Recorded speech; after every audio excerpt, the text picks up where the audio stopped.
We bring you the lunch edition of MBC News with me, Romeo Umari. Our top stories this afternoon. President Professor Arthur Peter Mutharika stresses that his top priority is to restore economic stability, asserting that he will not be distracted by attempts to divert attention from the government's development agenda. A total of 4,791 learners with different types of disabilities are expected to sit for this year's Standard 8, Form 2 and Form 4 manual examinations. And in sports, the FDH Bank Premiership takes a 2-week break to pave way for the international matches and accommodate the start of the Airtel Top 8 Cup.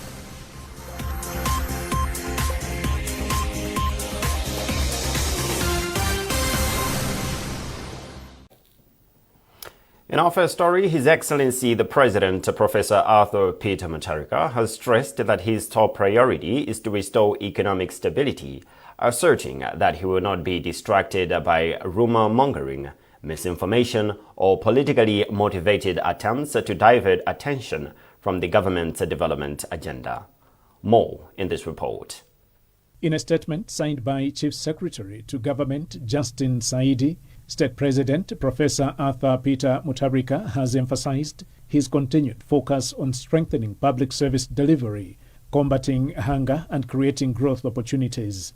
The statement further says the Malawi leader remains unwaveringly focused on this mission and will not be distracted, emphasizing that Professor Arthur Peter Mutharika is not a ceremonial president. The press release comes following social media reports claiming that the president did not chair the previous week's cabinet meeting. Regarding the delegation of his powers, the statement has stated that the president delegates representation to the most relevant and appropriate official, taking into account the nature and objectives of each specific function. The statement adds that such decisions are not motivated by malice, indifference, or ill will, but are deliberate measures aimed at promoting governance and reducing unnecessary public expenditure. Furthermore, the statement has assured Malawians that the presidency remains united and firmly committed to serving the nation. In conclusion, the statement says the sacrifices being made today are necessary to build a stronger economy, improve public service delivery, and secure a better future for all Malawians. The Ministry of Education, Science and Technology has urged the development partners to continue complementing government efforts of promoting quality education, noting the success of the Free Secondary Education Initiative depends on the participation of all stakeholders. Line Minister Brighton Saka made the remarks in Doha District when he handed over 13 classroom blocks and 14 pit wetlands constructed by Let's Build Foundation and 7 community-day secondary schools in the district. Glorious Nyanga has compiled this report, read by Helix Manemba. Speaking at CDSS in Doha, Msaka said that with the introduction of free secondary education, there is an urgent need for more classrooms to accommodate the growing number of students. He explained that the construction of the new classroom blocks by Let's Build Foundation is in line with the government efforts to expand access to quality education. He further stressed that the government will ensure that every secondary school has proper learning facilities, including laboratories, noting that improved infrastructure is key to improving student performance and increasing enrollment. Let's Build have given us a beautiful headmaster's office and has given us 4 beautiful classrooms. It's our responsibility as government, working with the Member of Parliament for the area through the Constituency Development Fund and other resources to ensure that these other aspects of a school are here. We will not rest until all these are here. Country Director for Let's Build Foundation, Ruth Kawale, said the organization's assessments had established that Doha District is among the districts most in need of adequate educational infrastructure, hence the support.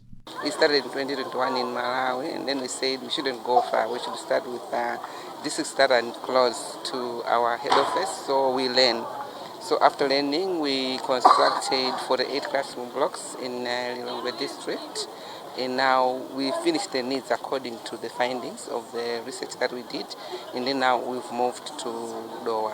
So that's the main reason we're in Doha. It's because of the needs that we identified. CBC DSS head teacher Clemson Kachipala said the school had previously struggled with dilapidated infrastructure, which discouraged students' enrollment. The very poor classrooms, students were learning in very poor conditions. Sometimes they were leaking, and we were even scared that the roofs can be easily blown off by the winds. So in most cases, students were not happy with such classrooms, and that was a total demotivation to them. But now with these new infrastructures, yeah, we are very happy, very proud, and it will add soup to us, and again, it will attract more and more students to come and be learning here. Since its establishment in 2021, Let's Build Foundation has constructed more than 50 classroom blocks and pit latrines in several districts across the central region. A total of 4,791 learners with different types of disabilities are expected to sit for this year's Standard 8, Form 2, and Form 4 MANEB examinations. FEDOMA Executive Director Simon Monde says there is a need to establish sustainable policies that will help these learners during the exam period. He also said it is important for exam invigilators to include people with disabilities who can assist other learners with disabilities. The fears that we have are situations where the examinations that have been done in particular format are being sent to an examination center where you do not have a candidate with a particular disability. So for us, what we would want to make as an appeal to Malawi National Examinations Board is that let's make sure that the assessment must inform the assessment that was done for various candidates in various districts must inform the distribution of various examination papers. If it is about examination papers in Braille, they must go to the right schools where those particular candidates with visual impairment are. And even the large print, the particular fonts for particular examination papers must be taken to the right candidates based on the findings of the assessments, the way they were done. The same applies to the invigilators. Some years ago we had problems that you'd find that invigilators, specialist invigilators for particular candidates are not available in that particular center where a specialist vigilator is supposed to be found.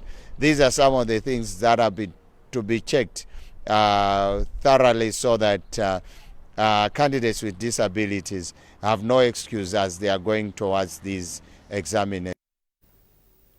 Meanwhile, MANEB Public Relations Officer Angela Kajirego said their board is ready and has put in place arrangements to support special needs learners. A total of 614,915 learners have registered to sit for this year's Standard 8, Form 2 and Form 4 examinations. Have candidates that will write Braille printed examinations. Some candidates have low vision, and then there are also other candidates with different forms of physical disabilities. So we do accommodate all these candidates. We do make special provisions. For example, like I have mentioned, those candidates who are not able to see, they use Braille printed examinations, and low vision candidates, they are provided with large print papers. And candidates with special physical disabilities, for those that do not be able to write on their own, they are examined orally. And for these, a scribe and an invigilator is also assigned to assist them throughout the examinations.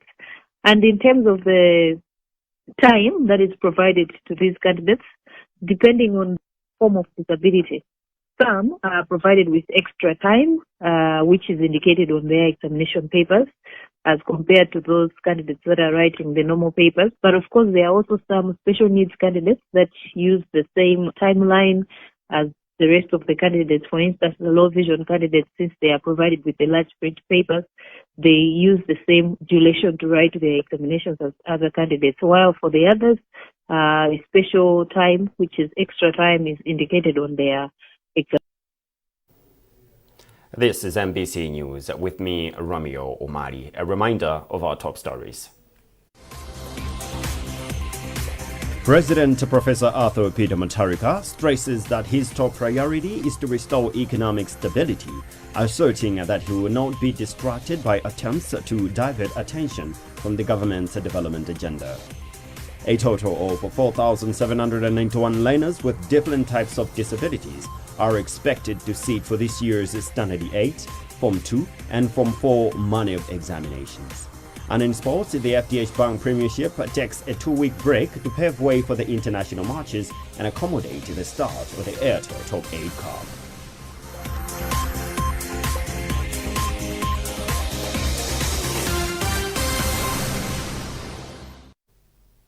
Moving on, health researchers have been challenged to capitalize on networking and collaboration to conduct evidence-based research that may impact lives of Malawians and improve healthcare service delivery.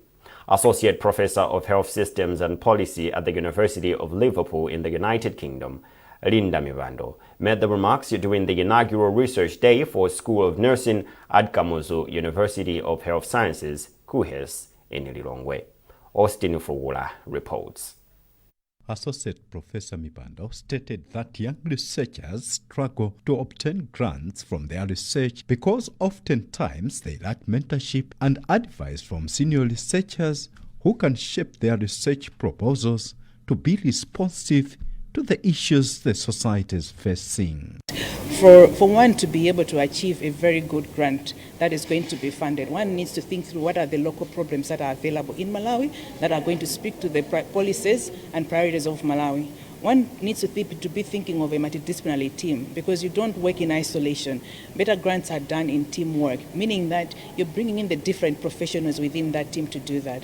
There's also an aspect of integrity. There's a need for a researcher to be a researcher of integrity so that whatever monies are entrusted into me, the finances that I've received, I should be able to use them diligently. Executive Dean of School of Nursing at KUHES, Dr. Genesis Chowe Sungani, says the Research Day provides a platform for young researchers to present their research work ideas, at the same time get feedback from senior researchers. Dr. Chowe Sungani adds that for a long time, only a few research works done by both undergraduates and postgraduates translate into policy making and make an impact on improving health service delivery.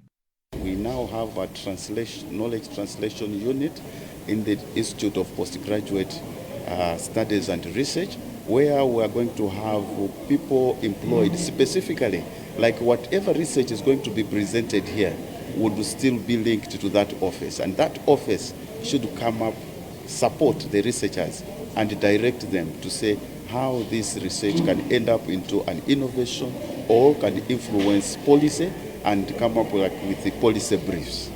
The School of Nursing Research Day was first of its kind for Kamuzu University of Health Sciences, held under the theme Sustaining a Research Culture in Nursing, Evidence, Excellency and Impact. Austin Fukula, MBC News, Lilongwe. A new organization aimed at helping men freely express their concerns and emotional challenges, Nkhani, has been launched in Blantyre.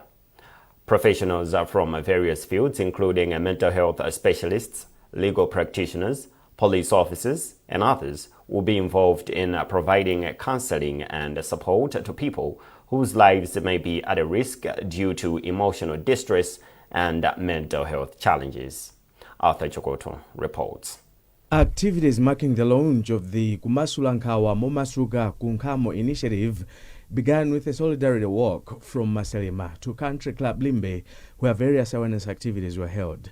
According to Executive Director of the organization, Devi Malamya, several programs have been planned to reach people across the country with the aim of reducing suicide cases and promoting mental well-being, among other objectives.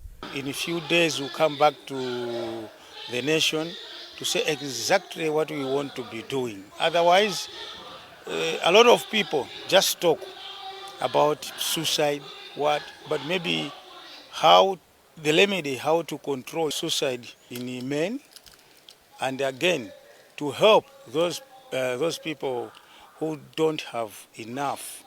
One of the mental health specialists, Dr. Precious Makina, says the establishment of the organization is a major milestone in efforts to promote good mental health and well-being among Malawians. When you talk of mental health, it has different prongs, including prevention, promotion, curative services, rehabilitation, and research. So coming in of institutions like these ones, they're quite helpful, especially in terms of promotion of mental health as well as prevention of mental health problems. Because most of the times for us in the health sector, our role comes in when it comes to curative services. But for preventive, I think we need more support from the private sector, from civil society organizations like this one. So it's a welcome idea, and we really are proud of them. Women who participated in the solidarity walk to launch Kunkamo said they are pleased with the initiative, noting that many women have been affected by the rising number of suicide cases among men. Arthur Chokoto, MBC, Blantyre.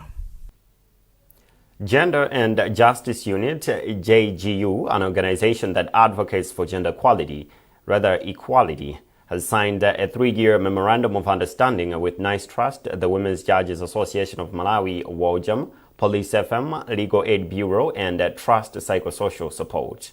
The agreement seeks to strengthen access to legal and psychosocial services for survivors of gender-based violence, GBV, in 11 districts across the country. Speaking at the signing ceremony in Lilongwe, Gender Justice Unit founder and executive director Salaiji Sala Tempahof said the partnership will help women in hard-to-reach areas report abuse and access legal information through the Empower Line mobile application and toll-free helpline 4285. Women face extreme challenges in accessing justice, including stigma, but a lot of it is a lack of access to information, legal information, in simplified ways and in languages that they understand. This is a reality not just for women, but for many of Malawi's population across the country. Our programming brings justice closer to people. We have seen that that gap is not just in terms of where you can access justice, but whether you can understand it, whether you can afford it. And so our programming works not only through increasing access using digital platforms, but also through partnerships like the Women Judges Association of Malawi, who help us to bring mobile courts to communities, the Legal Aid Bureau, who provide legal representation and where we can refer our clients and people who are experiencing domestic violence and do so in a manner that they're not re-traumatized when they're reaching legal assistance. Women Judges Association of Malawi, WOJAM Executive Director Justice Fiona Mwali, said the association, through the partners, is committed to providing mobile and camp courts for GBV survivors to ensure timely justice. As Women Judges Association, we have a major role to play in bringing the courts closer to the people.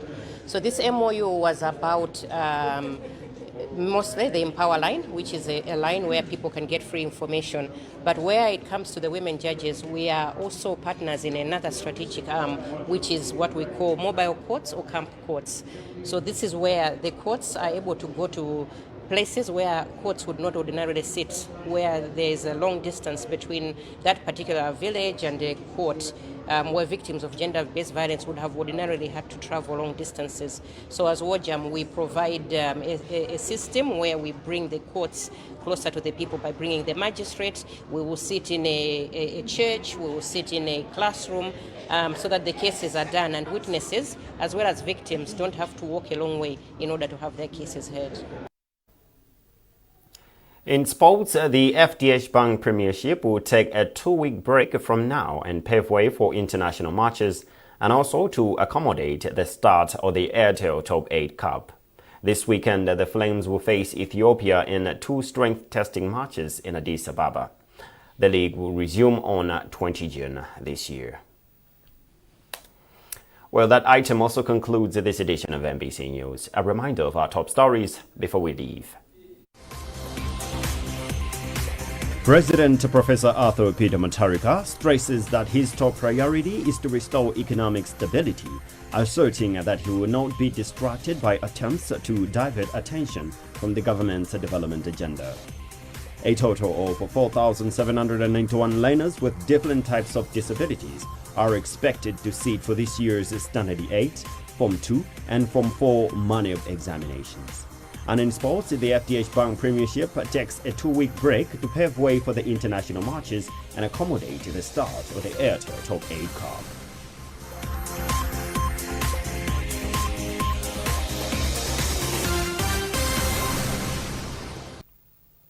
Keep up to date with our news coverage by scanning the QR code at the top right corner of your TV screen. You were with me, Romeo Omari. Thanks for watching and good afternoon.